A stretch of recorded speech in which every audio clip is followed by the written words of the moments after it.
ഇത് രോഗമാണെങ്കിലും പ്രയാസമുള്ള രോഗം ഒരു മനുഷ്യനെ നമ്മൾ കാണാണ്. ക്യാൻസറാണ്, ബുദ്ധിമുട്ടാണ്, അസുഖത്തിലാണ്. അൽഹംദുലില്ലാഹില്ലദീ അഫാനി മിമ്മ ഇബ്തലാക ബിഹി വഫദ്ദലനി അലാ കസീരിൻ മിമ്മൻ ഖലഖ തഫ്ദീല. മനസ്സറിഞ്ഞ് പറഞ്ഞോ, അല്ലാഹു ആ പരീക്ഷണം കൊണ്ട്, ഏതൊരു പരീക്ഷണത്തെക്കുറിച്ചാണോ നമ്മളത് ചൊല്ലിയത്, ആ പരീക്ഷണം കൊണ്ട് ചൊല്ലിയാൾ അല്ലാഹു പരീക്ഷിക്കൂല എന്നാണ് ഹബീബായ നബി തങ്ങളുടെ വാക്കാണ് സ്വല്ലല്ലാഹു അലൈഹി വസല്ലം. ഇത് പഠിച്ച ആളുകളൊന്ന് കൈപ്പൊക്കിയാട്ടെ, ഈ ഒരു ദിക്ർ അറിയാവുന്നവര് ഒന്ന് ചൊല്ലിക്കോളൂ.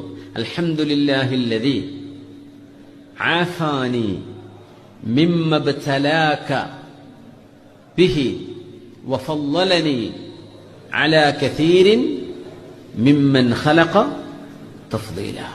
റോഡിലൂടെ പോവുകയാണ്, ശരീരമാസകലം വെള്ളപ്പാണ്ട് രോഗമുള്ള ഒരാളെ കാണുന്നു. നമ്മൾ മനസ്സിൽ മെല്ലെ പറയുന്നു, അൽഹംദുലില്ലാഹില്ലദീ ആഫാനി മിമ്മ ഇബ്തലാക ബിഹി വഫദ്ദലനി അലാ കസീരിൻ മിമ്മൻ ഖലഖ തഫ്ദീല. ആ അസുഖം കൊണ്ട് അല്ലാഹു പരീക്ഷിക്കൂല എന്നാണ്. ഒരാളെ കണ്ണ് കാണാതെ നടക്കുകയാണ്, അന്ധനാണൊരു മനുഷ്യൻ. അൽഹംദുലില്ലാഹില്ലദീ ആഫാനി മിമ്മ ഇബ്തലാക ബിഹി വഫദ്ദലനി അലാ കസീരിൻ മിമ്മൻ ഖലഖ തഫ്ദീല. എന്തൊക്കെ പരീക്ഷണങ്ങൾ! കയ്യും കാലില്ലാത്തവരെ കാണൂലേ, ആക്സിഡന്റ് ആയി കിടക്കുന്നത് കാണൂലേ, എന്തൊക്കെ പരീക്ഷണങ്ങൾ കാണും.